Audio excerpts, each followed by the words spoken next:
करंटिला की मदद से भी हम एनर्जीज को स्कैन कर सकते हैं। क्या सच में ये वास्तु हमारी लाइफ को अफेक्ट करता है?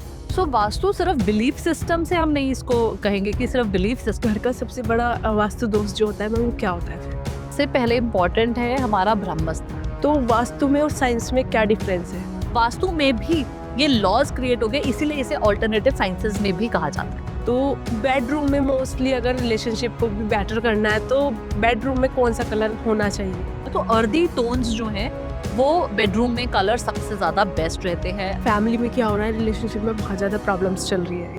अब क्या करो, एक छोटी सी शहद की शीशी लो, दोनों हस्बैंड वाइफ की अगर लग रहा है कि बहुत डिवोर्स तक नौबत आ गई है, बहुत रिलेशन डिस्टर्ब हो रहे हैं, उनकी फोटो आपस में फेस करती हुई आप उसके अंदर डाल दीजिए और एक छोटा सा चांदी का टुकड़ा ये डाल के आप अपने घर के साउथ वेस्ट में या घर के मंदिर में रख दीजिए एंड जस्ट सी हाउ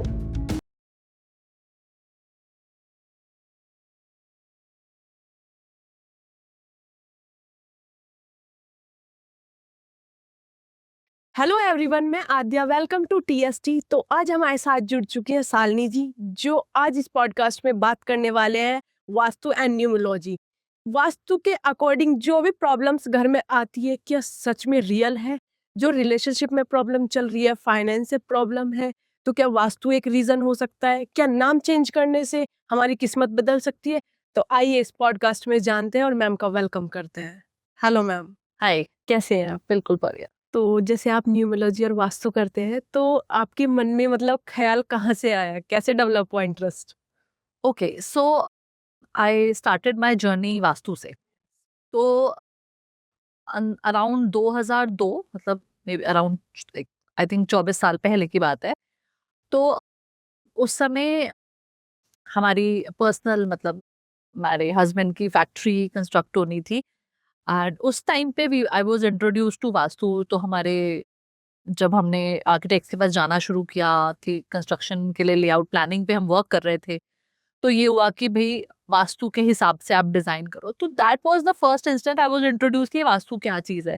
फिर ऑब्वियसली वो, because I am from a builder background, my father was a builder family, और उसी तरह का नो हाउ इंटीरियर्स एंड वो सब चीजें मुझे बहुत फैसिनेट करती थी। तो आई वाज अ वन जो मैं आर्किटेक्ट के साथ अपनी फैमिली में जाके डिस्कस करती थी कंस्ट्रक्शन को लेके, और साथ ही साथ उस समय ही थोड़े टाइम के दौरान हमारा अपना जो घर है वो कंस्ट्रक्ट होना था। तो जब वो वहाँ वास्तु के बारे में सब चीज बातचीत होती थी, तो हमने अपने जो आर्किटेक्ट थे उन्होंने कुछ चीजें हमें बताई कि इसको इस अकॉर्डिंगली आपको डिजाइन करना है। तो उस समय हमारे जो मेंटर्स थे जिनसे हम मतलब डिस्कस करते थे, और उन्होंने किसी वास्तु कंसल्टेंट को भेजा घर का विजिट के लिए, and I saw the difference कि जो आर्किटेक्ट ने डिजाइन बनाए और फिर जो वास्तु कंसल्टेंट ने आके चेंजेस कराए, बिकॉज वो शायद उतने डिटेल्ड में नहीं थे ऑब्वियसली, वो एक ओवरऑल लुक के हिसाब से थे। Then there was another consultant, so I could see कि कोई एक सेट बैठ नहीं रहा था। तो that time my husband discussed and asked and कि भाई why don't you study about it. तो बिकॉज मेरा इंक्लिनेशन तो था ही घरों की तरफ, और तो वो इंटरेस्ट जो था वो मुझे इस सब्जेक्ट को और डिटेल में स्टडी करने के लिए इसने मुझे अंदर, मैंने बहुत ज्यादा रिसर्च करी। So I think destiny called me for this line कि भाई ये चेंजेस मैंने करने हैं, और तो ये मैं वास्तु में आ गई। और फिर कुछ साल मैंने इस पे केसेस करे काफी सारे। फिर अराउंड 2009 आई थॉट कि I should do more detail study in this, and then I join MPhil. So I did my MPhil in Vastu and then I did my PhD in Vastu because always मैं हमेशा से doctor बनना चाहती थी अपने student line के time पे भी। I am a science medical student. तो आई थॉट कि व्हाई नॉट। तो वो डॉक्टर वर्ड जो था तो वो हमेशा से मैं चाहती थी। जब मुझे पता चला कि मैं पीएचडी करके एक सब्जेक्ट की स्पेशलाइजेशन कर सकती हूँ, तो सब 2009 में I thought of that, and फिर मैंने अपनी एमफिल कंप्लीट करी, पीएचडी करी, and obviously there was no looking back. Nice journey. तो क्या सच में ये वास्तु हमारी लाइफ को अफेक्ट करता है? यस, बिल्कुल इफेक्ट करता है क्योंकि ये साइंस है। It is backed up with scientific logics. तो जब हम उन लॉजिक्स की बात करते हैं, क्योंकि मैं हमेशा से बोलती हूँ हम 5 महाभूतों की बात करते हैं, 5 एलिमेंट्स की बात करते हैं, हमारी बॉडी 5 तत्वों से बनी है। राइट। हमारा वर्ड भगवान की हमेशा बात करती हूँ, तो भूमि, गगन, वायु, अग्नि, नीर जो 5 तत्वों से बना है, तो सब 5 एलिमेंट्स को बैलेंस करने को ही वास्तु कहा जाता है। सो वास्तु सिर्फ बिलीफ सिस्टम से हम नहीं इसको कहेंगे कि सिर्फ बिलीफ सिस्टम है। जैसे मैंने 5 एलिमेंट्स की बात करी, तो स्पेस प्लानिंग, डिजाइनिंग, हमारी सोलर एनर्जीज, मैग्नेटिक इन्फ्लुएंस, इन सब पे बेस्ड है। ओके। तो अगर मैं जानना चाहूँ कि घर का सबसे बड़ा वास्तु दोष जो होता है मैम, वो क्या होता है फिर? तो अगर हम सबसे बड़े वास्तु दोष की बात करते हैं, तो सबसे पहले इंपॉर्टेंट है हमारा ब्रह्मस्थान। तो ब्रह्मस्थान में हैवी कंस्ट्रक्शन हो रहा, ब्लॉकेज होना, घर के नॉर्थ ईस्ट में ब्लॉकेज होना, साउथ वेस्ट वीक होना, तो ये इंपॉर्टेंट 3 पॉइंट्स है। यानी कि नॉर्थ ईस्ट से लेके साउथ वेस्ट की जो एनर्जी लाइन होती है वो सबसे ज्यादा इंपॉर्टेंट, जिसमें नॉर्थ ईस्ट, ब्रह्मस्थान और साउथ वेस्ट आता है। इन सब पे अगर प्रॉब्लम्स है तो ये महावास्तु दोष में आ। तो मैम घर का जो गलत वास्तु होता है, तो अगर मान लो पैसे में प्रॉब्लम आ रही है, रिलेशनशिप में प्रॉब्लम आ रही है, तो ये भी एक मेन रीजन हो सकता है इसका? बिल्कुल हो सकता है, क्योंकि वास्तु में हर चीज का एक जगह है डिफाइंड, एक एलिमेंट डिफाइंड है, उसकी एक प्रॉपर्टी है। यस। तो यस, हम पैसों की बात कर रहे हैं, अपॉर्चुनिटीज की बात, तो सब, तो इनडायरेक्टली और इनडायरेक्टली हमें वास्तु की वजह से ये प्रॉब्लम्स आती है। बट हम ये नहीं कहेंगे कि हमारी मेहनत या हमारे कर्म इफेक्ट नहीं करते, इम्पैक्ट करते हैं, बिल्कुल करते हैं। बट साथ ही साथ ये जो प्रॉब्लम्स हैं, ये इम्बैलेंसेस अगर उन जोन्स पे होते हैं जहां पे अगर अपॉर्चुनिटीज की प्रॉब्लम्स आ रही है, तो वो भी इम्पैक्ट उतना ही इम्पोर्टेंटली करते हैं। तो मैम जैसे आप अभी बता रहे थे कि वास्तु भी एक साइंस है, तो वास्तु में और साइंस में क्या डिफरेंस है? Very nice question. तो साइंस की अगर हम बात करते हैं, तो साइंस क्या है? साइंस एक कैसे बनती है, जब हम कुछ फंडामेंटल रूल्स डिफाइन हो जाते हैं, वो एक लॉ की तरह बन जाते हैं, तब वो साइंस मानी जाती है। जैसे फॉर एग्जाम्पल देखा गया कि अगर 10 एक्सपेरिमेंट करे जाते हैं, उसमें 8 जब वो प्रूव हो जाते हैं, तो वो एक लॉ बन जाता है। सिमिलरली कुछ दिशा में स्पेसिफिकली देखा गया, अगर वो 10 एग्जाम्पल्स हम 10 जगह एक्सपेरिमेंट्स करे गए, तो और 8 में उनके रिजल्ट्स उस तरह से आए, तो वो एक लॉ बन जाता है। तो इसी तरीके से वास्तु में भी ये लॉज क्रिएट हो गए, इसीलिए इसे ऑल्टरनेटिव साइंसेस में भी कहा जाता है। ठीक है। तो मैम जैसे काफी लोग रेंट पे रहते हैं, तो रेंट पे रहने वाले लोग वास्तु का बेनिफिट कैसे ले सकते हैं? सो वास्तु का बेनिफिट लेने के लिए ओनरशिप होना जरूरी नहीं है, बट जहां आप रह रहे हो उस एरिया की, उस जगह की एनर्जीज आपको इफेक्ट करेंगी। तो वहां के कलर्स वहां कैसे यूज हो रहे हैं, फर्नीचर प्लेसमेंट्स कैसी हैं, क्रिस्टल्स की, पिरामिड्स की और डिफरेंट एलिमेंट्स की एनर्जीज को यूज करके आप उसका बेनिफिट उठा सकते हो। और अगर वहां कोई मेजर दोष है, तो यस, जो लोग रह रहे हैं एज अ टेनेंट, उनको भी उसका इम्पैक्ट आएगा, और जो ओनर है ऑब्वियसली उन पे भी वो इम्पैक्ट जरूर आएगा। तो जैसे मैम आपने अभी बताया कि क्रिस्टल्स वगैरह पहनने से, काफी लोग क्रिस्टल भी पहनते हैं, जेम स्टोन्स भी डालते हैं, तो क्या सच में ही ये रिजल्ट होता है इनका, ये एक अफेक्ट करते हैं लाइफ को? सी क्रिस्टल्स जो है वो एक तरह के सॉफ्टवेयर्स हैं, हर क्रिस्टल की एक प्रॉपर्टी है। ओके। तो उस क्रिस्टल का यूसेज है, वो किस पर्टिकुलर चीज के लिए जाना जाता है। तो सिमिलरली हमें जब बेनिफिट्स उठाने हैं किसी चीज से, हमें कुछ एक्स्ट्रा एडिशनल इंफॉर्मेशन चाहिए, एडिशनल एनर्जी चाहिए, Right. तो उसके लिए हम क्रिस्टल्स का उपयोग करते तो जैसे मैम अभी हमने बात की थी रिलेशनशिप और फाइनेंस पे, अगर हमें ये चीज दोनों ही बेटर करनी है, तो वास्तु के अकॉर्डिंग कौन सी डायरेक्शन हमें बेस्ट रखनी चाहिए अपने लिए? सो फॉर फाइनेंसेस सबसे पहले हम नॉर्थ डायरेक्शन को देखेंगे। अगर नॉर्थ डायरेक्शन ब्लॉक्ड है, यानी कि बंद है, वहां पे कोई ओपनिंग नहीं है, तो और वहां पे डार्क कलर्स आपने पेंट कर रखे हैं, for example red colour paint हो रखा है, येलो कलर पेंट हो रखा है, ये बहुत ज्यादा मेजर वास्तु हमारी अपॉर्चुनिटीज को ब्लॉक करता है। अगर वहां हमने स्टोर क्रिएट कर दिया, कुछ स्टोरेज है, हैवी वार्डरोब्स है, या आप देखो लोहे की अलमारियां कई बार स्टोर्स में रखी होती हैं, और वो कई बार आप अक्सर वहां पे जंग लगी हुई अलमारियां भी होती हैं, कहीं ना थोड़ा सा रस्ट लग जाता है, तो वो उस तरह की वार्डरोब्स अगर वहां पड़ी है, वो हमारे मनी अपॉर्चुनिटीज को बहुत ज्यादा ब्लॉक करती हैं। वो एरिया हाइट है हमारी वहां पे, फॉर एग्जाम्पल स्टेयर्स है, तो ऑब्वियसली वो हमारे घर का सबसे हाईएस्ट जोन हो गया, वो हमारी अपॉर्चुनिटीज को ब्लॉक कर सकता है। और साथ ही साथ अगर हमारे साउथ ईस्ट डायरेक्शन, जो कि हमारे कैश फ्लो का जोन है, वहां से हम अपनी सेविंग्स भी देखते हैं, वहां पे अगर वाटर एलिमेंट है, जो साउथ ईस्ट जोन है वो फायर एलिमेंट का है, और अगर हमने वहाँ वाटर रिलेटेड एक्टिविटीज कर रखी हैं, ब्लू कलर कर रखा है, तो ये सब आपके फाइनेंसेस को बहुत ज्यादा ब्लॉक कर सकती है। रही बात रिलेशनशिप की, तो रिलेशनशिप के लिए साउथ वेस्ट जो जोन होता है, घर की जो दक्षिण पश्चिम दिशा होती है, जिसे हम नैऋत्य कोण भी बोलते हैं, वो दिशा अगर डिस्टर्ब्ड है, यानी कि वहां पे अगर वॉशरूम आ गया, या वहां पे कोई अंडरग्राउंड टैंक आ गया, कोई बोरिंग है, कोई बोरवेल है, ट्यूबवेल है, स्विमिंग पूल है, इस तरह की अगर चीजें, तो वो हमारे रिलेशंस को बहुत ज्यादा डिस्टर्ब। तो जैसे मैम आपने बताया कि एक जो हम लोग अपने घर में पेंट कराते हैं वो भी एक हमारी लाइफ को बहुत मैटर करता है।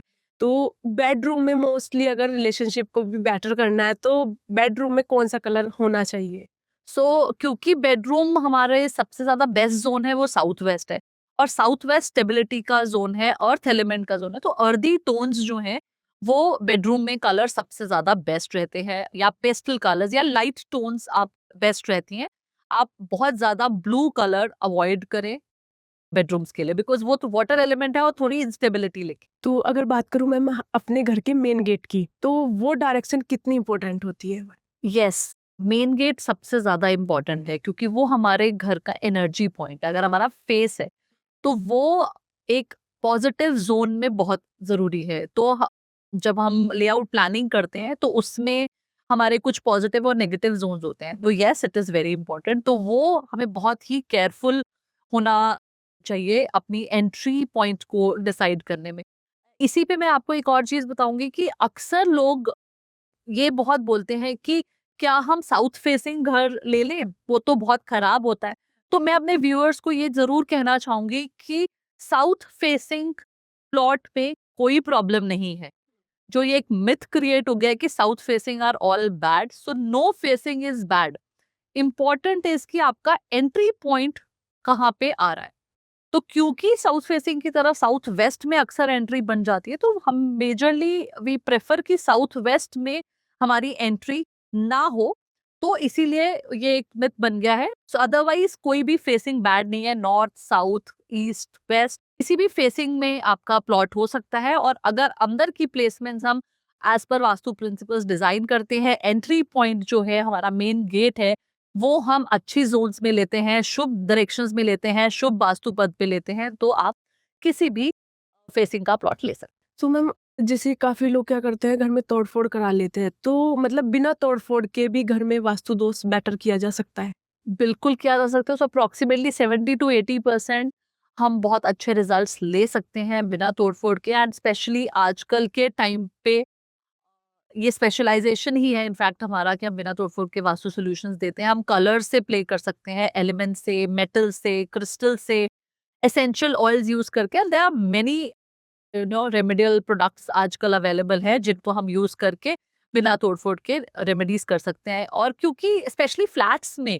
जहाँ पे प्रैक्टिकली पॉसिबल नहीं होता है, और बहुत ही दोष होते भी हैं, क्योंकि वहाँ फ्लैट्स में अगर आप अक्सर देखो कि रेक्टेंगल प्रॉपर शेप्स नहीं होती हैं, बहुत सारे कट्स एंड एक्सटेंशंस होते हैं। तो उन कट्स एंड एक्सटेंशन को ट्रीट करने के लिए, और किसी भी तरह के वास्तु फ्लॉस को ट्रीट करने के लिए हम बिना तोड़फोड़ के रेमेडीज कर सकते राइट, वास्तु ऑयल जो आता है हैं। जैसे। जी, और एसेंशियल ऑयल्स को हम यूज करते हैं, हम क्रिस्टल्स यूज करते हैं, हम जेम्स यूज करते हैं, हम मेटल्स यूज करते हैं। बहुत सारी इस तरह की चीजें आजकल अवेलेबल। जैसे मैम काफी आपके पास केसेस आते हैं और काफी लोगों की प्रॉब्लम भी सॉल्यूशन होती है, तो ऐसा कोई केस आया है कि मतलब आपने जैसे बताया हो और उसका बेनिफिट उसको बहुत ज्यादा मिला हो, मतलब वो बहुत हैप्पी हो कि हाँ बहुत अच्छा? सो मेरे एक क्लाइंट है, they are in touch with me I think more than 15-16 years। तो सबसे पहले उनका एक छोटे से एरिया में एक रेंटेड फैक्ट्री था, कुछ ड्रेस मटेरियल्स का काम करते हैं वो लोग। और वी डिड वास्तु उनके लिए वहां पे हमने करा। और उनके उस प्रेमाइसेस में आई रिमेम्बर साउथ वेस्ट में एक बोरिंग होता था, मतलब पानी निकालने के लिए जो बोरवेल होता है। सो हमने उसको ट्रीट किया, एंड स्लोली ग्रेजुअली और भी कुछ चीजें थी वहां पे, मेजर दोष ये था। और एंड विद इन 1-1.5 year वो अच्छी उनको ग्रोथ मिली, और वो और बड़े प्रेमाइसेस में गए। फिर वो उनका रेजिडेंस भी उस समय रेंट पे था, आई रिमेम्बर। उसके मतलब विद इन 3-4 years वो उन्होंने तीसरी फैक्ट्री चेंज करी, और इनफैक्ट वो उन्होंने अपने लिए बाय करी। एंड प्लस उनके रेजिडेंस भी उन्होंने तब तक अपना गुड़गांव में परचेज कर लिया था। एंड सो इस तरह के बहुत सारे केसेस हैं। बिल्कुल। तो मैम घर में पॉजिटिव और प्रॉस्पेरिटी लेने के लिए सबसे ज़रूरी इंपॉर्टेंट टिप्स क्या होंगे फिर? सबसे पहले डीक्लटरिंग बहुत इंपॉर्टेंट है। कई बार बहुत ही अनयूज्ड अनरिक्वायर्ड चीजें ऐसी पड़ी रहती हैं जिनका हमें जरूरत ही नहीं होती, राइट। और हम उन्हें रखे रखते हैं संभाल के। वो बेसिकली हमारे पास्ट से हमारे जो कहते हैं ना तार जुड़े रहते हैं। वी आर हम अपने टाइज को कनेक्ट करके रखते हैं, तो हमारी ग्रोथ उतनी नहीं हो पाती। एक एग्जाम्पल याद आया, बहुत पुरानी बात है, शायद मैंने कई जगह वो शेयर भी करी होगी। बहुत साल पहले एक मैं किसी के यहाँ पे गई और बात हो रही थी ग्रोथ की, और कि भी ग्रोथ नहीं हो रही है, हम नई चीजें लेना चाह रहे हैं, कुछ ना कुछ अड़चन आ जाती है। तो मैंने सडनली देखा उनके घर के बाहर एक बहुत कंडम हुई हुई गाड़ी खड़ी थी। आई आस्क्ड देम कि ये किसकी है? तो बोले ये हमारी है, बस ऐसे ही एक याद के लिए रखे रखी। वो बिल्कुल खराब, बुरी डैमेज्ड पोजीशन में थी।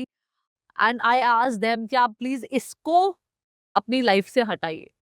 And within few months उनकी प्रॉस्पेरिटी एकदम से ग्राफ चेंज हुआ। And then they connected me कि yes, we have really benefited a lot. तो होता क्या है, वो छोटी सी चीज होती है, हमें रियलाइज नहीं होता है, बट वो शायद कहीं ना कहीं हमारे तार जुड़े रहते हैं। वो हमारे लिए स्पेस ही क्रिएट नहीं करती कि आपने पुरानी चीजों से अपने आप को हटाया नहीं है, अपनी स्पेस नहीं निकाली है, तो हाउ डू यू एक्सपेक्ट कि यूनिवर्स आपको नई चीजें लाने की अपॉर्चुनिटीज देगा? Right, right. तो वेस्ट मटेरियल भी बिल्कुल बिल्कुल मैटर करता है। बिल्कुल मैम। राइट। और साथ ही साथ आपके घर के नॉर्थ ईस्ट डायरेक्शन को जरूर चेक करें कि घर के नॉर्थ ईस्ट में भी बहुत ज्यादा क्लटर नहीं हो। Please keep it clean, tidy and open. तो मैम अभी तो हमने बात करी थी वास्तु की, लेकिन अब बात करने वाले हैं हम न्यूमरोलॉजी। तो न्यूमरोलॉजी में नंबर्स होते हैं, लेकिन ये कैसे एग्जैक्टली काम करती है? सो बेसिकली नंबर्स की एक वाइब्रेशन होती है। हमारी डेट ऑफ बर्थ हमारा नंबर है। हम हमारा गाड़ी नंबर यूज करते हैं, फोन नंबर यूज करते हैं, और नंबर्स हमारी लाइफ में बहुत ज्यादा इंपॉर्टेंट रोल प्ले करते हैं। बचपन में स्कूल में रोल नंबर होता था, आज अकाउंट नंबर है, घर का नंबर है, everything is number. So number की वाइब्रेशंस हमारे को बहुत ज्यादा रोल प्ले करती है। सो न्यूमरोलॉजी में हम जो नंबर्स की वाइब्रेशंस हमारे नाम के साथ कैसे इम्पैक्ट करती हैं, उसकी हमारी स्ट्रेंथ क्या है, वीकनेसेस क्या है, उस तरह से न्यूमरोलॉजी। बिल्कुल। तो जैसे काफी बड़े बड़े बिजनेसमैन है, सेलिब्रिटीज है, तो ये भी न्यूमरोलॉजी और वास्तु फॉलो करते हैं? बिल्कुल करते हैं, क्योंकि ये एक एडिशनल टूल की तरह यस सब फॉलो करते हैं। आप इंडिया में देख लो, बाहर कंट्रीज में देख लो, यस इट इज। तो जैसे मैंने बताया बिजनेसमैन होते हैं काफी बड़े बड़े, तो उनकी लाइफ में मतलब एक सबसे इम्पोर्टेंट रोल प्ले क्या कैसे करता है, मतलब वास्तु या न्यूमरोलॉजी?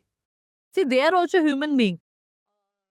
कर्म हमारा, मेहनत हमारी, ये सब इम्पोर्टेंट फैक्टर्स हैं, ये सब पहले हैं। But yes, vastu, numerology, occult sciences जितनी भी हैं, ये हमारे को as an additional tool, as a guidance tool हमें इफेक्ट करती हैं। तो मैम लोग वास्तु और न्यूमरोलॉजी के बारे में सबसे बड़ी गलती क्या कर देते हैं? आई थिंक ये कि वो हर चीज का ब्लेम किसके ऊपर डाल देते हैं, बिकॉज हमें अपने लाइफ के एथिक्स, मॉरल्स, हमारे जो स्टेप्स हैं, उन वो सब भी हमारी लाइफ में होते हैं, इक्वली इंपॉर्टेंट होते हैं। बिल्कुल।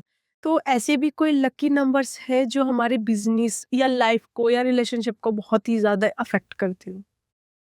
तो हमारी डेट ऑफ बर्थ के अकॉर्डिंग जो हमारे नंबर का कॉम्बिनेशंस आते हैं, जैसे जिसे हम बर्थ नंबर और डेस्टिनी नंबर बोलते हैं, तो उन कॉम्बिनेशंस को जब हम देखते हैं तो वो हमारे उस कॉम्बिनेशंस वो हमारे को फेवरेबल हैं या नॉन फेवरेबल है, वो हमारी लाइफ में बहुत इम्पैक्ट प्ले करते हैं। और वो हमारे नाम के साथ फेवर कर रहे हैं या नहीं कर रहे हैं, तो हमारी लाइफ में वो स्ट्रेंथ की तरह काम कर रहे हैं या वीकनेस की तरह काम कर रहे हैं, तो वो हमारी लाइफ में बहुत ज्यादा इंपॉर्टेंट रोल प्ले करते तो मैम अगर मैं बात करूँ वास्तु और न्यूमरोलॉजी, इसको लेकर सबसे बड़ा स्कैम क्या चल रहा है? हैं।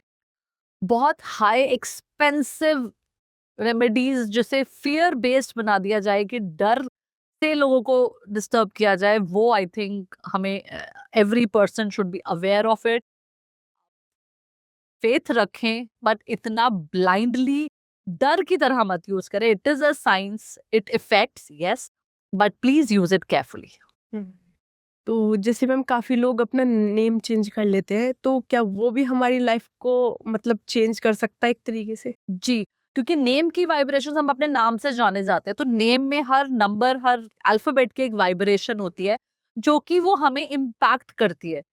हमारी स्ट्रेंथ को, हमारी वीकनेस को, जैसे मैंने पहले बताया, हर नंबर क्योंकि इम्पैक्ट करता है, तो वो हमें हेल्प करता है। कई बार बहुत देखा होगा, कुछ बच्चे बहुत लो कॉन्फिडेंस होता है उनमें, तो छोटा सा भी नंबर में चेंज करके, आपके नेम की वाइब्रेशन में चेंज करके आप उनका कॉन्फिडेंस बढ़ा सकते हो, उनकी अपॉर्चुनिटीज को इंक्रीज कर सकते हो। तो मैम ऐसा भी कोई नंबर है कि वो बैड लक लेके आता है? हम ऐसा नहीं कहेंगे कि कोई बैड लक लेके आता है, बट हर नंबर की अपनी वीकनेसेस होती हैं, स्ट्रेंथ होती हैं, अपने चैलेंजेस लेके आता है वो हर उस किसी के साथ। हम ऐसा नहीं कहेंगे कि कोई नंबर है तो बैड लक लेके आएगा, नो। तो मैम बिना हार्ड वर्क के वास्तु और न्यूमरोलॉजी से सक्सेस मिल सकती है फिर? बिल्कुल नहीं, हम ये नहीं कहेंगे कि बिना हार्डवर्क के कभी भी सक्सेस मिल सकती है, बिकॉज ये वास्तु, न्यूमरोलॉजी, हमारी जितनी भी ऑकल्ट साइंसेस है, ये हमें हेल्प करती है, एक्सेलरेटर की तरह है कि आपकी लाइफ में इंजन नहीं है, इंजन आपकी मेहनत है, आपका कर्म है, but yes, they are kind of a guiding force. ये आपको एक्सेलरेटर की तरह हेल्प करते हैं, आपको पुश करते हैं लाइफ में, मोटिवेट करते हैं, एंड हमें उसको इसी तरीके से लेना चाहिए। तो मैम आजकल जैसे आप काफ़ी उस पे वर्क करती है, तो जियोपैथी के बारे में बहुत सुना जा रहा है। तो इसको कैसे मापा जाता है? So basically geopathic stress energies की हम बात करते हैं। जियो means earth, pathy means disease या दबिश। तो जमीन से पैदा होने वाली दबिश को जियोपैथिक स्ट्रेस बोला जाता है। तो हमारे अर्थ के अंदर बहुत सारी मैग्नेटिक लाइंस हैं, इलेक्ट्रोमैग्नेटिक फ्रीक्वेंसीज बहुत ज्यादा फ्लो करती हैं। तो इस तरह से एक मैश की तरह लाइंस हमारे जमीन के अंदर बनी हुई हैं, जो हमें इम्पैक्ट करती हैं। अगर जिस तरह की डेवलपिंग कंट्रीज अब होती जा रही हैं, हम इतना अंडरग्राउंड जमीन के अंदर काम कर रहे हैं। आप देखो, अगर 30 मंजिला बिल्डिंग बन रही है तो कितना डिग हम कर रहे हैं, अंडरग्राउंड मेट्रोस, जितनी भी डेवलपमेंट हो रही है कंट्रीज के अंदर, एरियाज में, तो हम अपनी अर्थ से छेड़छाड़ कर रहे हैं, देखा जाए तो, राइट। तो उस वो जो एनर्जीज, वो जो लाइंस हैं, जब वो डिफ्लेक्ट करती हैं, वो एक दूसरे से कटती हैं, तो वो एक दबिश पैदा करती हैं। तो वो स्ट्रेस, वो दबिश जब वो ऊपर की तरफ फ्लो करती है, और अगर हम उस पॉइंट्स के ऊपर, जो कि वो जियोपैथिक स्ट्रेस पॉइंट्स होते हैं, उनके ऊपर अगर हम सो रहे हैं, सोते हैं हम अपने बेड पे कम से कम 8 घंटे की नींद लेते हैं, यानी कि 1/3 of our day we are spending on a bed, 1/3 of our life हम अपने बेड पे बिता रहे हैं। तो वो जब हम अपनी, अगर हम उस स्ट्रेस पॉइंट्स के ऊपर सो रहे हैं, तो वो हमारी लाइफ में किसी भी तरह के डिजीजेस को भी वेलकम करते हैं। तो वो हमें डिस्टर्ब करती है, हमारे इम्यून सिस्टम को वीक करती है। तो जब हमारे इम्यून सिस्टम को वीक करती है, वो हमारे बहुत सारे हेल्थ इश्यूज होते हैं। तो बहुत, आज की डेट में इतने हेल्थ इश्यूज आप देखो, ऑटो इम्यून डिजीजेस हैं, कैंसर जैसी बीमारियां हैं, बहुत तरह की बीमारियां हैं, जो कि कितने बड़े बड़े मेडिकल इंस्टीट्यूट्स में भी रिसर्चेस हुई हैं कि they can be due to geopathic stress. तो जब हम उन स्ट्रेस पॉइंट्स के ऊपर सो रहे हैं, तो ये इस तरह की प्रॉब्लम्स होने के बहुत ज्यादा चांसेस रहते हैं। तो जब हम वास्तु करते हैं, तो आप देखो, किसी को अगर बहुत ज्यादा हेल्थ इश्यूज है, हमने वास्तु भी देख लिया, हमने एस्ट्रोलॉजी भी उनका चेक कर लिया, हीलिंग भी कर दी, फिर भी हम देखते हैं कई बार कि वो हेल्थ इश्यूज ठीक नहीं हो रहे। तो हो सकता है कि वो जियोपैथिक स्ट्रेस पॉइंट्स के ऊपर सो रहे हो। बच्चों में आजकल आप देखो कितनी मेंटल डिसेबिलिटीज आ रही हैं, क्योंकि ये सब ऑटो इम्यून की वजह से। यस, हमारा खान पान भी उतना ही इम्पोर्टेंट है, हमारा लाइफस्टाइल भी उतना ही इम्पोर्टेंट रोल प्ले करता है, बट जियोपैथिक स्ट्रेस भी बहुत ज्यादा हमारी लाइफ पे इम्पैक्ट करता है। तो अगर हम उनके ऊपर सो रहे हैं, बहुत 8 घंटे हम वहाँ नींद ले रहे हैं, या हमारा मेन ऑफिस का चेयर है जिसमें हम बहुत रेगुलर टाइम तक बैठे हैं, तो वो हमारी हेल्थ को इम्पैक्ट करता है। तो मैम इसे आप मेजर कैसे करते हैं? So there are different instruments market में अवेलेबल है, जिसे हम लेकर एंटेना बोलते हैं, या एनर्जी स्कैनर्स बोलते हैं। तो ये एनर्जी मेजरिंग डिवाइसेस होते हैं। इन तरह के इंस्ट्रूमेंट्स को की मदद से हम ये एनर्जीज को स्कैन कर सकते तो मैम आप दिखा सकते हैं वो इंस्ट्रूमेंट्स? हैं। यस, हम आपको शो कर सकते हैं। बिल्कुल। सो ये एनर्जी स्कैनर्स हैं, इनकी मदद से हम एनर्जीज को स्कैन कर सकते हैं। और उसके अलावा ये लेकर एंटीना है, इन लेकर एंटीना की मदद से भी हम एनर्जीज को स्कैन कर सकते हैं। सो बेसिकली ये फ्रीक्वेंसीज के ऊपर बेस्ड होता है। हम किसी भी चीज, हर चीज की एक फ्रीक्वेंसी है, तो हम इसको फ्रीक्वेंसी को सेट करते हैं, और फ्रीक्वेंसी की मदद से हम स्कैन कर सकते हैं कि वहां पे किस तरह की नेगेटिव एनर्जीज हैं। बिकॉज आप देखो आज की डेट में नेगेटिव एनर्जीज का इम्पैक्ट कितना ज्यादा हो गया है। घर में बहुत तरह की नेगेटिव एनर्जीज होती है, तो ये डिफरेंट फ्रीक्वेंसीज पे हम एनर्जीज को स्कैन करते हैं। और अगर आप जियोपैथिक स्ट्रेस पे सो रहे हैं या और कोई भी किसी भी तरह की नेगेटिव एनर्जीज है, वो हम इस इंस्ट्रूमेंट्स के स्कैन तो मैम इससे ह्यूमन की एनर्जी भी मेजर की जा सकती है? बिल्कुल, हम इससे एक पर्सन की एनर्जी भी स्कैन कर सकते हैं, प्लस स्पेस की एनर्जी भी स्कैन कर सकते हैं। खासकर आप देखो, जैसे आपने पहले जेम्स का एक क्वेश्चन किया था, तो हम कोई जेम्स, वैसे तो एस्ट्रोलॉजिकली वो चीजें आती है कि आपको कोई पर्टिकुलर जेम पहनना है, फॉर एग्जांपल रूबी पहनना है, एमरल्ड पहनना है, या कोई पर्ल पहनना है, या कोई क्रिस्टल्स पहनने हैं, फॉर एग्जांपल एमेथिस्ट है, क्वार्ट्ज है, किसी भी तरह का आपको क्रिस्टल पहनना है। तो हम उसके साथ साथ ये भी स्कैन कर सकते हैं कि वो पर्टिकुलर, आपको किसी एस्ट्रोलॉजर ने तो कह दिया कि ये आप क्रिस्टल पहन लीजिए या ये आप जेमस्टोन वेयर कर सकते हैं, हम एनर्जी स्कैन करके कि आपकी फ्रीक्वेंसी किस पर्टिकुलर स्टोन के साथ ज्यादा मैच करी, या हमें कुछ भी हम बॉडी में चीजें पहनते हैं उसकी फ्रीक्वेंसी हमारे को बॉडी में कितनी आ रही है, तो हमारी एनर्जी कहाँ ट्यून कर रही है, वो भी बहुत इंपॉर्टेंट होता है। और हमारा ऑरिक फील्ड से भी बहुत, हम अपना आपका ऑरा स्कैन कर सकते हैं। तो इस देन उसी के अकॉर्डिंग ही आप रेमेडीज भी किसी को सजेस्ट। तो मैम आजकल नजर हर किसी को लग जाती है, चाहे वो एक नॉर्मल जर्नल मतलब पर्सन हो या फिर एक घर हो, तो ऐसी कोई रेमेडीज है जो नजर दोष को भी गायब कर सके? सो किसी भी तरह के प्रोटेक्शन के लिए स्पेशली ट्यूसडे और सैटरडे को आप 2 लौंग ले, एक कपूर का पीस ले, और अपने ऊपर से 7 टाइम्स एंटी क्लॉकवाइज आप उसको घुमा के, और आप उसको घर के बाहर जाके कहीं पे भी बर्न कर दीजिए। इस इमीडिएट आपको एक इफेक्ट देगा। तो मैम जैसे आजकल फैमिली में क्या हो रहा है, रिलेशनशिप में बहुत ज्यादा प्रॉब्लम्स चल रही है, यहाँ तक कि लव मैरिज के बाद भी डिवोर्स तक हो रहे हैं, तो इसके लिए भी कोई रेमेडीज है कि उनको प्रोटेक्ट कर सके? आप क्या करो, एक छोटी सी शहद की शीशी लो, दोनों हस्बैंड वाइफ की अगर लग रहा है कि बहुत डिवोर्स तक नौबत आ गई है, बहुत रिलेशन डिस्टर्ब हो रहे हैं, उनकी फोटो आपस में फेस करती हुई आप उसके अंदर डाल दीजिए, और एक छोटा सा चांदी का टुकड़ा ये डाल के आप अपने घर के साउथ वेस्ट में या घर के मंदिर में रख दीजिए, and just see how this result. Okay. तो ऐसा कुछ फाइनेंस के लिए भी है कि जैसे यस, सो अगर आपको लगता है आपको जॉब अपॉर्चुनिटीज नहीं मिल रही हैं, या प्रमोशंस के लिए खासकर अगर हम बात करें, तो आपको क्या करना है, 5 संडे लगातार 1.25 किलो दलिया आप जाके सूर्य भगवान के मंदिर में चढ़ा के आए। तो रिजल्ट मिल जाएगा? बिल्कुल। बिल्कुल। और जैसे आजकल छोटे बच्चों की स्टडी के लिए आजकल बहुत बच्चों की कंसंट्रेशन स्टडी के लिए एमेथिस्ट क्रिस्टल बहुत इंपॉर्टेंट है। आप उनके बेड स्टडी टेबल पे एमेथिस्ट का क्रिस्टल जरूर रखें, वो फोकस और कंसंट्रेशन के लिए बहुत हेल्प करता है।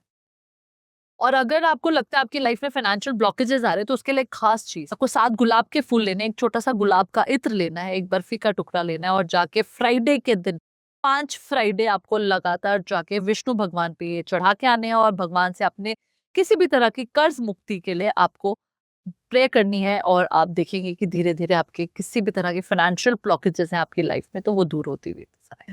तो मैम ये जो प्रोसेस है आपका, ये ऑनलाइन भी करते हैं, सिर्फ ऑफलाइन ही करते हैं?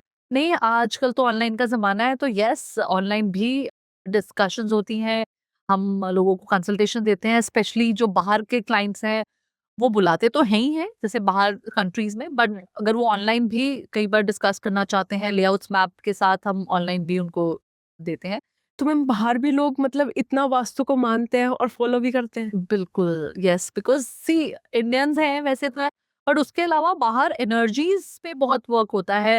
रशिया जैसी कंट्री है, या जितनी भी यूरोपियन कंट्रीज हैं, वहाँ पे एनर्जीज पे बहुत ज्यादा काम होता है। स्पेशली हम ब्लैक मैजिक और नेगेटिव एनर्जी की हम बात करते हैं, यहाँ इनफैक्ट बाहर के कंट्रीज में भी बहुत ज्यादा होता है, तो वो लोग एनर्जीज के हिसाब से बहुत कंसल्टेशंस लेते हैं। थैंक यू मैम, आपने हमारे लिए टाइम निकाला, आपका बहुत बहुत थैंकफुल। Thank you.